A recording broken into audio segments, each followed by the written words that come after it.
C'est une situation très dangereuse. L'Europe doit y faire face car l'Amérique, comme je l'ai dit, n'est pas seulement imprévisible, peu fiable, mais l'approche de Trump, elle est tellement complètement imprévisible. D'une certaine manière, c'est du délire. Des alliés comme le Royaume-Uni, la France et l'Allemagne en sont saisis. Ils devront peut-être faire des choses sans la couverture américaine, sans les renseignements américains, sans le parapluie nucléaire américain. Une nouvelle alarmante vient d'arriver d'Allemagne. Le journal allemand Bild a publié une interview avec un expert militaire qui pourrait complètement changer le paysage de la sécurité européenne. Même moi, je ne croyais pas que Poutine parlait d'une invasion totale. Selon lui, la Russie pourrait attaquer la Lituanie dès l'automne prochain, entre septembre et décembre de cette année. Et les mots utilisés étaient forts. Ils ont dit « Cela pourrait être notre dernier été en paix ». Le rapport ne parle pas d'une possibilité lointaine, mais d'une menace concrète et imminente. L'article cite deux facteurs critiques derrière cette possibilité. Premièrement, l'agressivité croissante du régime de Poutine. Et deuxièmement, les déclarations récentes de Donald Trump, qui montrent un rapprochement avec la Russie et indiquent un probable abandon américain de la défense européenne. Mais encore plus inquiétants sont les grands exercices militaires à venir menés par la Russie et la Biélorussie dans les prochains mois. Et voulez-vous savoir pourquoi ? L'exercice suit exactement le même schéma utilisé avant l'invasion de l'Ukraine. L'expert a été très clair en disant que nous assistons à une érosion de la dissuasion de l'OTAN. En d'autres termes, il fait référence à l'article 5, la clause qui stipule que les membres de l'Alliance doivent se défendre mutuellement. Cet article a toujours été le pilier de protection pour les pays baltes, mais il pourrait perdre sa crédibilité. Et Poutine observe cette dynamique, prêt à exploiter tout signe de faiblesse. Au centre de ce conflit se trouve la Lituanie, un pays dans une position géographique très vulnérable. Regardez cette carte. Entre la Pologne et la Lituanie, il y a une bande de terre d'environ 65 km de long, connue sous le nom de Gap de Suwałki. Ce couloir est souvent décrit comme le talon d'Achille de l'OTAN. Autrement dit, c'est le maillon faible de l'Alliance. Et voulez-vous savoir pourquoi ? Eh bien, d'un côté de ce couloir se trouve Kaliningrad, un territoire russe séparé de la Russie continentale. Et de l'autre côté se trouve la Biélorussie, le plus proche allié de Poutine. Si la Russie et la Biélorussie décidaient d'envahir et de fermer ce couloir, les pays baltes, la Lituanie, la Lettonie et l'Estonie seraient complètement isolés du reste de l'OTAN par voie terrestre. Et voici un détail peu connu. Kaliningrad n'est pas un territoire quelconque. C'est essentiellement un dépôt d'armes russes, avec du matériel militaire opérationnel qui est littéralement en usage, pas seulement stocké. C'est aussi le quartier général de la flotte baltique de la Russie, et il y a des missiles Iskander capables de transporter des ogives conventionnelles ou nucléaires.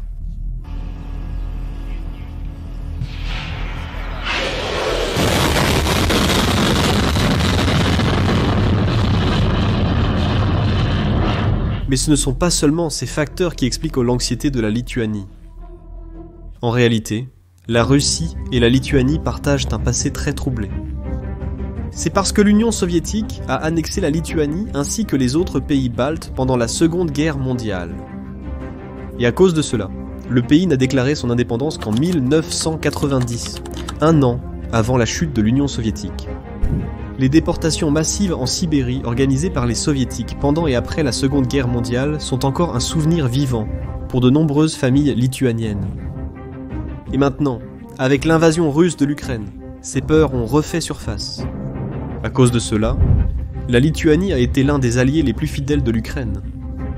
À Vilnius, les bus publics affichent leurs racines avec la phrase « Vilnius aime l'Ukraine », tandis que le nombre de drapeaux ukrainiens flottant sur les bâtiments gouvernementaux et les balcons des maisons semble parfois comparable aux drapeaux lituaniens. Dans ce scénario de menace existentielle, la Lituanie prend des mesures sans précédent. En janvier de cette année, le gouvernement lituanien a annoncé une augmentation significative des dépenses de défense, visant à allouer entre 5 et 6% de son produit intérieur brut au secteur d'ici l'année 2030. Hausse du défense. Pour mettre cela en perspective, l'OTAN recommande que ses membres dépensent 2% du produit intérieur brut en défense. Les États-Unis, la plus grande puissance militaire du monde, dépensent environ 3,7% du produit intérieur brut. Comme vous pouvez le voir à partir de ces chiffres, il est clair que la Lituanie se prépare au pire scénario possible. Le conseiller à la défense du président lituanien, Marius Sisnulavicius, l'a bien résumé en disant « Soit nous décidons du budget, soit l'ennemi le décidera pour nous ». La Lituanie a également réintroduit le service militaire obligatoire en 2015, un an après l'invasion de la Crimée par la Russie. Depuis lors, 4000 jeunes sont recrutés chaque année par tirage au sort, rejoignant les 12 000 soldats professionnels qui forment le noyau de l'armée. Entre 5 000 et 6 000 volontaires s'entraînent également au moins 20 jours par an et peuvent être appelés à combattre. Mais peut-être le projet le plus ambitieux pour la Lituanie est la construction de la ligne de défense baltique. Selon un accord signé avec la Lettonie et l'Estonie, la Lituanie s'est engagée à fortifier ses 1000 km de frontières avec la Biélorussie et la Russie. Cette ligne de défense rejoindra le bouclier de l'Est construit par la Pologne. Si vous visitez la Lituanie aujourd'hui, vous verrez clairement cet engagement envers la défense. Vous le verrez partout. Depuis l'année dernière, environ 30 sites à travers le pays ont été mis en place pour stocker divers dispositifs de contre-mobilité, comme les appelle l'armée. Cela comprend les dents de dragon, qui sont des blocs de béton triangulaires pour arrêter les chars, de grands blocs pour bloquer les routes, des rouleaux de fils barbelés et des clôtures. Au pont de la Reine Louise, construit sur la rivière Niemen, marquant la frontière entre la Lituanie et Kaliningrad, plusieurs dents de dragon ont déjà été installées pour empêcher les chars russes de traverser, en cas de tentative d'invasion. Dans une manifestation encore plus dramatique de l'anxiété croissante, la Lituanie, ainsi que l'Estonie et la Pologne, ont récemment annoncé qu'elles demandaient à leurs parlements respectifs d'approuver le retrait du traité international sur les mines antipersonnelles signé par 160 pays dans le monde. Ces mines seraient installées le long des frontières avec la Russie et la Biélorussie, créant une zone de défense qui entraverait considérablement toute tentative d'invasion terrestre. Selon le ministère de la Défense lituanien, ces fortifications, y compris les mines, donneraient plus de flexibilité dans la défense des frontières. La Lituanie s'était déjà retirée d'une convention internationale interdisant les bombes à sous-munitions au début du mois de mars 2025. En ce moment, je sais que beaucoup d'entre vous se demandent, cela va-t-il vraiment se produire? Et comment la Russie le ferait-elle? Eh bien, selon l'article du journal Bild, le plan de Poutine serait extrêmement calculé. Il attend probablement que Trump donne des signes clairs qu'il ne défendrait pas les pays de l'OTAN. Ce serait un feu vert pour Poutine. À partir de là, la Russie n'aurait qu'à sécuriser un cessez-le-feu favorable en Ukraine, ce qui devrait probablement se produire. Et ce serait la poussée dont le Kremlin a besoin pour lancer une attaque limitée sur la Lituanie. L'objectif dans ce cas serait de créer un corridor terrestre reliant la Biélorussie à l'enclave russe de Kaliningrad, qui, comme nous l'avons dit plus tôt, couperait les pays baltes du reste de l'OTAN.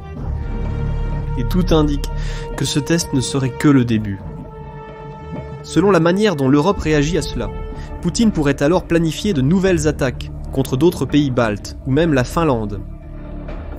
Je sais que vous pourriez penser que tout cela est fantaisie ou exagération de la part de beaucoup qui soutiennent cette idée, mais... je sais... a décidé de reconnaître la souveraineté des deux républiques populaires du Donbass.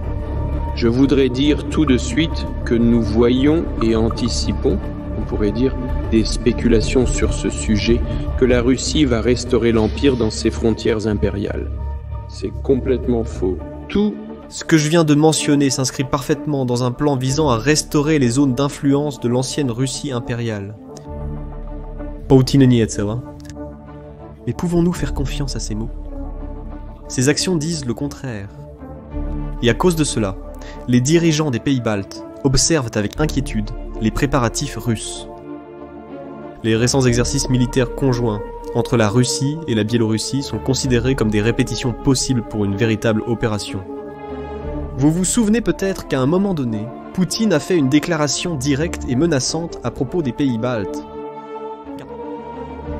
En Europe, surtout dans les petits pays, ils doivent généralement se donner un rapport de ce avec quoi ils jouent, sur le fait que c'est généralement un État avec une petite et une population très dense. La déclaration de Poutine sur le territoire russe est une chose sérieuse que nous devons examiner avec le plus grand soin. Profondément en territoire russe est une affaire sérieuse. Nous prendrons bien sûr le plus grand soin pour ne pas juste un bluff. Cette déclaration de Poutine, c'est un exemple clair de la mentalité du gouvernement russe. Pour eux, les petits pays doivent se soumettre à la volonté des grandes puissances. Et c'est précisément contre cette mentalité que la Lituanie se prépare. Si les ambitions impériales de Poutine ne suffisaient pas, la situation pour la Lituanie et ses voisins est devenue encore plus compliquée lorsque Donald Trump a pris ses fonctions.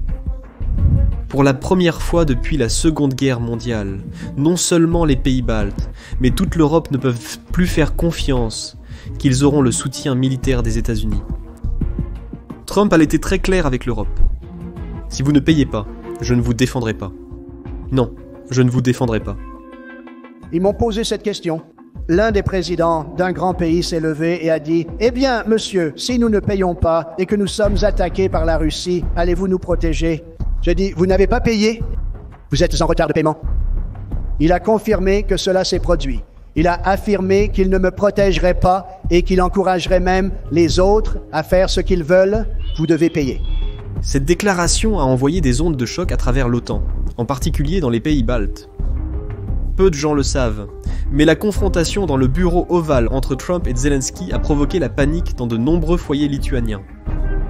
L'incertitude quant à l'engagement des États-Unis envers la défense collective de l'OTAN a amené beaucoup à croire que l'alliance militaire pourrait se désintégrer. Comme l'a dit la ministre de la Défense lituanienne Dovilė Sakalienė, la guerre n'arrivera pas demain, mais nous réinventons notre défense pour être prêts à combattre ce soir. Nous connaissons chaque pas de notre adversaire et nous préparons en conséquence. Elle a également clarifié comment les négociations avec Poutine devraient être menées. Le président Al Capone a dit que les seules bonnes négociations sont celles où vous avez un pistolet sur la table. Ce sont des mots inquiétants. Mais ce n'est pas seulement le gouvernement qui se prépare. La société civile lituanienne se mobilise également. La Croix-Rouge lituanienne a constaté une augmentation des inscriptions à des cours qui donnent des conseils sur des questions telles que où trouver des abris, de l'électricité et de l'eau en cas d'urgence, et comment préparer un sac d'urgence. L'intérêt du public pour les mesures de sécurité civile a considérablement augmenté après la confrontation entre Zelensky et Trump, montrant comment la politique internationale impacte directement le comportement et les préoccupations quotidiennes des citoyens. Le gouvernement lituanien a également créé de nouveaux rôles civils pour faire respecter les couvre-feux et protéger les infrastructures si la loi martiale est déclarée en cas de guerre. Et de nombreuses familles lituaniennes ont déjà préparé des sacs d'urgence avec des nécessités de base, en suivant des guides spéciaux sur quoi faire en cas d'urgence, mis à jour et réimprimés après l'invasion russe de l'Ukraine. Mais dans toute cette histoire, ne pensez pas que l'Europe laissera la Lituanie sans défense. En réponse à la menace russe, l'OTAN augmente également sa présence dans la région. À quelques kilomètres de Vilnius, la capitale dans la forêt de Rudninkai, une gigantesque base militaire de l'OTAN est en cours de construction sur 700 hectares de terrain défriché. Là, l'Allemagne installera une brigade pour loger environ 5000 soldats, qui effectueront diverses missions, y compris la surveillance de la frontière avec la Biélorussie. C'est un nouveau développement dans l'histoire de l'Alliance. Le général allemand Christoph Huber, commandant de la Panzerbrigade 45, a bien décrit la situation, disant « Nous comprenons pourquoi les Lituaniens ont peur. Mes soldats savent pourquoi ils sont ici. Pour défendre chaque centimètre carré de ce pays. la Lituanie peut aussi compter sur la police aérienne de l'OTAN. Depuis décembre 2024, le 4e escadron de Saint-Dizier, en France, est stationné à la base aérienne de Šiauliai, à 3 heures de route au nord-ouest de Vilnius et à quelques minutes de vol de Kaliningrad. Les pilotes et navigateurs français participent également à la patrouille des cieux au-dessus des États baltes. Lorsqu'une violation de l'espace aérien est suspectée, 2 avions décollent en moins de 15 minutes pour effectuer ce qui est connu dans le jargon militaire comme une interception.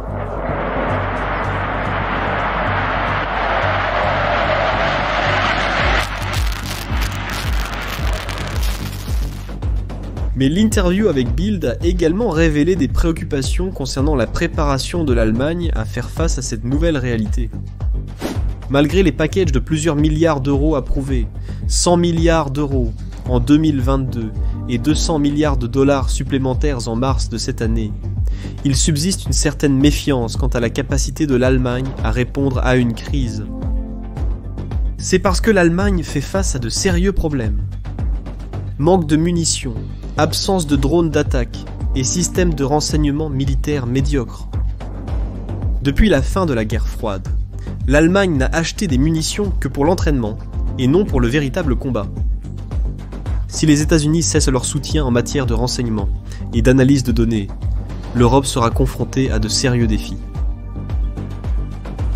Il manque des satellites de reconnaissance et un système de défense aérienne solide.